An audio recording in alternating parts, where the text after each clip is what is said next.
Bodog poll question. How do you want the rest of this Canucks season to go? Make a playoff push or tank for Bedard? You can vote at Sekeres Price on Twitter. Bodog, your source of free casino games, poker tips, sports odds. Make a play at bodog.net. I'm inspired from a winning bet on that Denmark-Tunisia draw and by the Saudi upset over Argentina. So if we're going wild and crazy here at the FIFA World Cup, Costa Rica to draw Spain. You're going full. I'm going. Saudi Arabia was plus 1,700. This is a mere plus 675 on your Bodog line of the day. Here he is, one half of the Rink-wide duo with Andrew Wadden, our Canucks reporter, and he'll be sitting in for Blake tomorrow on Sekeres Price as Blake calls the big match, Canada-Belgium. Mr. Jeff Paterson. How you doing, Jeff? Yeah, doing all right. Looking forward to soccer. I know this is a hockey segment, but I think like most Canadians, I'm pretty geeked up to see our guys hit the pitch and get their World Cup started. So, yeah, should be some fun. We'll start with the Bodog poll question. You're not a fan, you don't root, but at this stage, what do you think's the wiser course of action? Keep on keeping on and hoping you can be there in March and April, or is it time to rip it down and play for a draft pick and lottery odds? Yeah, I mean, I have trouble buying into the tank. You're right. I'm not a fan. I'm not shelling out my money to buy tickets. And I want to cover good hockey. But if they're going to strip this thing down to the studs, it's going to be years before I'm covering good hockey. That said, in the here and now, I'm not covering good hockey either. So sort of damned if you do and damned if you don't. I would love, I mean, it's a delicious storyline if they could get their hooks into Connor Bedard, but have been around this team long enough to not get anybody's hopes up for the draft lottery and the ball's bouncing the Canucks' way. And I still believe the game is the star of the show, and every game presents storylines. A lot of them aren't particularly flattering to this version of the Vancouver Canucks, but there's just a lot of hockey left. And the idea of tanking now, 63 games to go, and the idea of going to each and every one of them as they sort of pull out all stops to be even worse than they are right now, I don't know if I've got the stomach for that. So it feels like there's too much hockey left in this season to completely just flush it. And yet at the same time, I mean, what have they been doing as an organization for the last decade? So it sort of feels, and I know it's a roundabout way, it does sort of feel like the time has come to absolutely take their medicine and do whatever they can to strip it down and repurpose this thing, because the mix that they've got just isn't right. Lots of good individual talent, and it's been fun to watch some of that talent step up. And yeah, goals are fun, but guess what? Defense wins championships, and this is not a championship contender based on the defense that we have seen before us through the first 19 games. What do you of the think season. what do you think the fan temperature is right now? Because the motivation for me for the poll question was, like, are fans done with this plot line, with the blown leads? Like, are they going to throw their hands up here and just be done with this, or are they still thinking we can score 5 goals per game almost here? Let's figure this out, and we'll get on a win streak. You know, is there hope still, do you think, in a Canuck fan right now? I don't think so. I mean, they've played 19 games. Game 20 is Wednesday night in Denver against the defending Stanley Cup champs. I think way more often than not, you are what you are at the 20-game mark. And last year it was the 25-game mark, and the organization had seen enough, and they said, forget it. Like, we're throwing the grenade on this thing, and we are changing this completely. And so here we are at the 19-game mark, and they're no better than they were at this time a year ago. And I get the sense just on my social channels, like, people are checking out already, and they're not enamored with 4 and 5 goals on a nightly basis. I think people have respect for what Bo Horvat's doing. I think people like to see what Elias Paterson gives you on most nights, but there are just so many glaring errors elsewhere. And I think people have tired of this idea of the last decade. They have tried to do the patchwork job, and it has not worked. And the one thing that this organization has not done, from ownership and through a couple of management groups, is absolutely admit their failures, step back, and say that they're going to do it right. And it kind of feels like it's more the patchwork. Like, you know, they've tried the Ethan Bear route and Riley Stillman and these little piecemeal trades that accomplish absolutely nothing in the grand scheme. And yet they're capped out. They've got nothing in the pipeline. And that's the disappointing and frustrating part, is there is no quick fix. And it's just been laid bare for everybody to see now around this organization. And so it kind of feels like the only option, like they haven't gone, through door number 4 over there way on the right, and that's the complete tear it down rebuild, and everything else that they've tried over the last decade has really just blown up in their face. On that score, Frank Saravelli reporting that Bo Horvat, there's interest in Boston, Detroit, Colorado, and Edmonton. Now, I would have a tough time stomaching Bo Horvat in an Oilers or a Bruins jersey, but do you find yourself looking now at Bo Horvat trade scenarios as the season continues to tank and as he continues to be unsigned? Well, let's ditch the Bruins storyline. Like, he wasn't here in 2011. Like, who cares? I'm so sick of this rivalry with the Boston Bruins. The Bruins spit in the Canucks' face on a regular basis. They've been back to 2 Stanley Cups since then. They're the top team in the National Hockey League. If Bo Horvat is a fit for the Boston Bruins, then, get over yourself about the Boston Bruins storyline. My God. Elsewhere, Edmonton, maybe. I think that one would be a little tougher for Canuck fans to swallow. I think Detroit would be a great fit. He's an Ontario guy. It's not Toronto, but it's not far off there. They look like they've got things moving in the right direction. They got lots of nice pieces. I think Horvat could be a fit there. Yeah. And look, every team in the league, the guy scored 15 goals. Every team in the league should be phoning the Canucks, seeing if they can steal this guy right now off this Canuck roster. So I'm surprised that Saravelli's list stopped at 5. I mean, there are some teams that are capped out, obviously.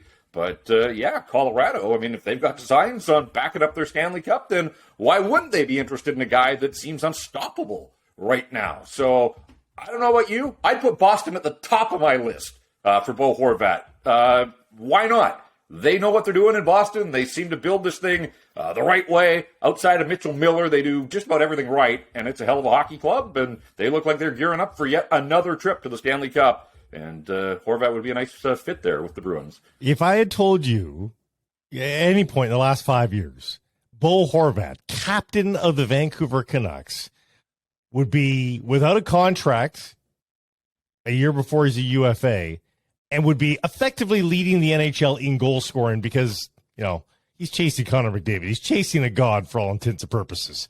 For the mere mortals, he leads the mere mortals. Would you believe that they would be even going down the road of trading? I don't begrudge them for actually going down the road at this point. Although, signing him and trading Miller certainly seems like the wiser course of action at this point. But I just can't believe that we're here. I can't believe that that's actually just the real scenario right now.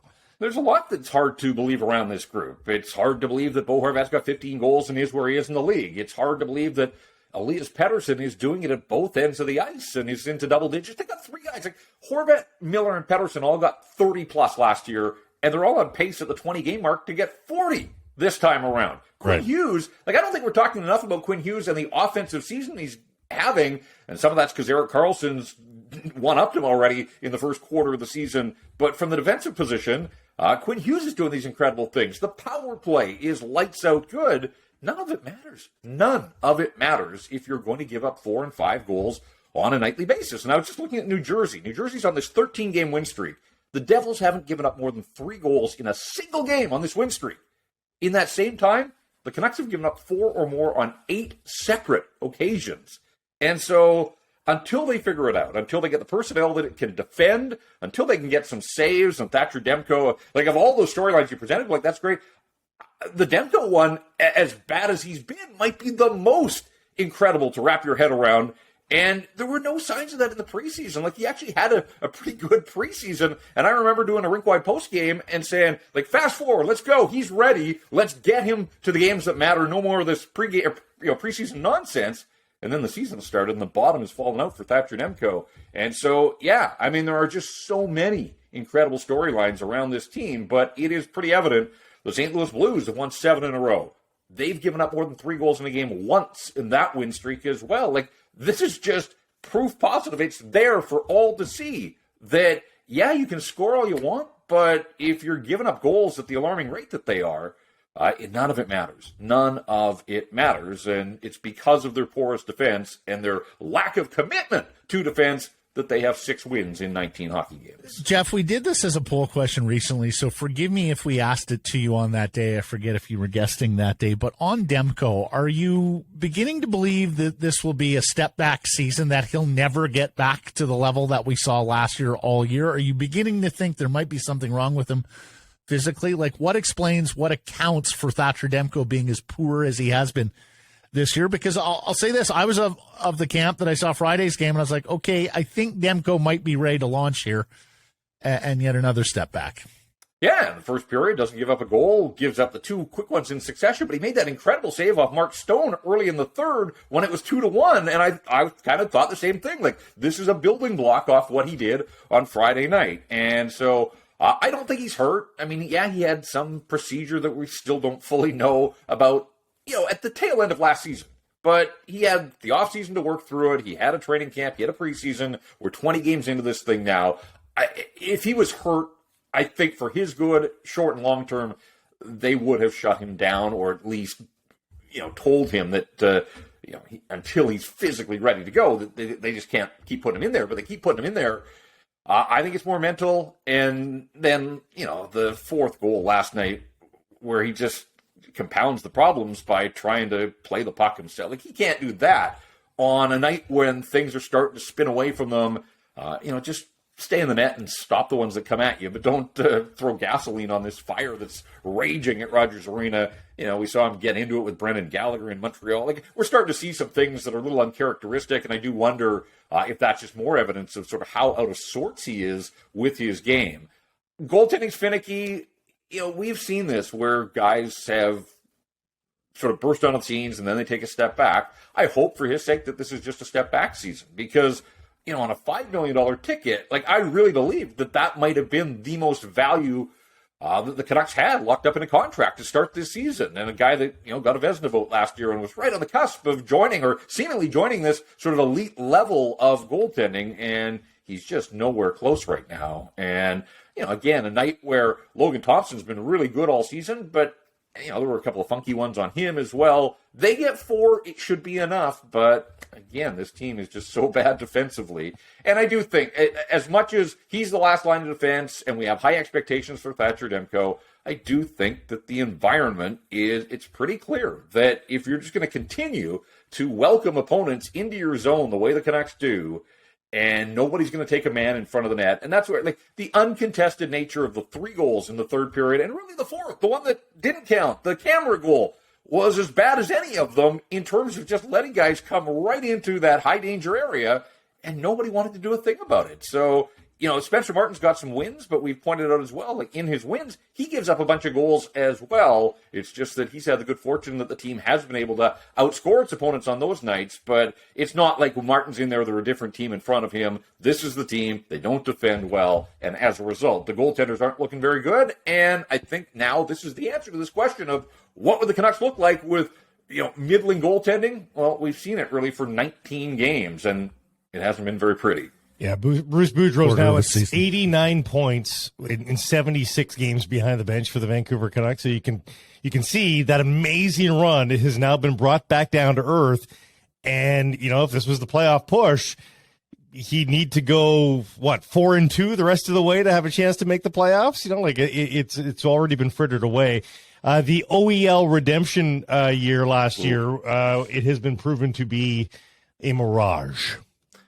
Yeah, and I thought Ethan Bear had come in. Last night was his 10th game as a Canuck, and for the most part, I think he's been all right, but it was a complete disaster for both Bear and OEL, and they were a pairing last night, and you just look at the underlying numbers. The shots on goal were 15-3 for Vegas when Bear was on the ice, 17-5 for the Golden Knights when OEL was out there, and they were out there together an awful lot, and it just tells you how much time they spent defending. And Riley Stillman and Tyler Myers, the underlying numbers weren't much better for those two. The only pairing that actually drove play last night was Quinn Hughes and Luke Schenn. And, of course, Schenn gives this team everything he can. I mean, what a crazy phrase. Luke Schenn leads all Canucks in defensemen in goals now with 2 on the season. But, you love what Luke Schenn gives you. And he took the puck off the helmet last night, and I was worried about him, but, soldiered on and came back. But that was the only defensive pairing that spent time in the offensive zone and drove play. Otherwise, when either of those other pairings was out there, the Canucks were buried in their own zone. And, it's just that's becoming a nightly occurrence now for OEL, and it's frightening. And there's just so much term and money left on that contract, and the league's getting faster, and obviously he's not. And you wonder kind of where it goes from here. They're just going to continue to run out this same defensive group. Can they make the odd change? Can Kyle Burroughs go in? Sure, Kyle Burroughs gives you what he can, but he's not the answer. He's not a savior. Same thing with Rathbone. Do I want to see Rathbone play? Yeah, but I mean, this much is evidently clear that at the quarter pole, this defense core that we all questioned in the offseason, that they paid no mind to in the offseason, has absolutely come back to blow up in their face, and OEL is a big part of that, not just financially, but in the minutes that he logs, in the role that he plays, with a letter on, a leadership group position, all of that, and he's not helping the cause here. Jeff, the coach himself said these aren't the young kids I'm playing, these are the veterans. Isn't that a great entree to playing the young kids? Like, isn't that like, yes, hello, you might as well play Jack Rathbone if you're going to be this shitty anyway? Yeah, I mean, I think some of that was directed at the defenseman, but I also think, JT Miller's on the ice for four of the goals, and it's great that JT Miller, he made a nice pass to Bo Horvat. His first 5-on-5 assist of the season comes in game 19. I mean, that tells you something. You can't just dine on the power play. You can't. I mean, the bulk of the game is still played at even strength, and you've got to be productive there. It wasn't a great night. As much as we've been throwing bouquets at Bo Horvat, the goal scoring is impressive, but there are two ends of the ice, and Bo wasn't particularly stout defensively last night. Brock Besser, I mean, it's so hard to know what to make of Brock's season between the injuries and the fact that he's basically a point-a-game guy, and yet he's been on the ice for more even-strength goals than anybody on the Vancouver Canucks, and he's only played 13 of their 19 games, and last night, on the winning goal, like Paterson just waltzes right past him into the slot, and there's nothing there. And so, yeah, I mean, we can look at OEL and Myers and some of the veteran guys in the back end. I kind of took Bruce's comments, though, as a more pointed review of his forward group. And, scoring goals is fun. Scoring goals is the easy part, and it does come easy to this group. Defense is hard. Like, there's a price to be paid and a commitment to be made and all that kind of stuff, and it just feels like nobody wants to make that commitment. And I saw a lot of people pushing back last night about, like, well, what's Bruce supposed to do? He doesn't get out there. He doesn't play. He doesn't put the skates on. 7 times in 19 games blowing multi-goal leads. Sorry. I mean, Kevin Bieksa came in and talked all about culture, and I do think that this coach right now, like, the bottom line, the buck stops with the head coach. And I thought it was fascinating to hear him answer my question about, like, we practice defense. You're there in the seats. You watch us. We don't spend any time on offense. We spend time practicing on defense. And how's that working for him? So, but I do think it's a mindset. And just this commitment to busting their butts and taking a man and clearing out the front of the net and all those types of things. But nobody on this team seems to want to do that. And yet, night after night after night, that's what's coming back to bite them in the butt. So let me ask you this, Jeff. Would it be a deserving firing if they moved on Boudreau this week? For the longest time, I've sort of been in Bruce's camp. I enjoy dealing with the man. I think he's been treated a little unfairly here with the public comments about the job that he has done. But again, 7 multi-goal blown leads in 19 games. I do think that there is grounds for, like, if management acted on it, I would say, I guess now I kind of understand that it's just Groundhog Day. It's the same thing over and over and over. Like, it happened those first 4 games out of the gate, and we all kind of laughed, and the league put out a statement like, no team has ever blown 4 multi-goal leads and lost in NHL history. Hey, the league's been around a while. Like, anytime you see anything that's happened for the first time in league history, it's an accomplishment, right or wrong. Okay, so that happened 4 times right out of the gate. It's happened 3 times in 15 games since then. 3 and 15 would be alarming for most teams. And yet you just pile it on, and it's 7 out of 19. And so, this team should have more points in the standings. It should be closer to the playoff bar. But it's pro sports, and you are where you are in the standings. You get what you get in this league. Most of it through hard work. And quite frankly, Bruce just doesn't seem to have the ability to get through to this group to play hard defensively. He likes offense. They seem to like offense. They feast at the trough of offense. But again, 4 goals doesn't matter if the other team's getting 5 on you. Yep. Marvelous stuff. Jeff, thank you for this. We'll be listening to Rinkwide, and we'll see you tomorrow.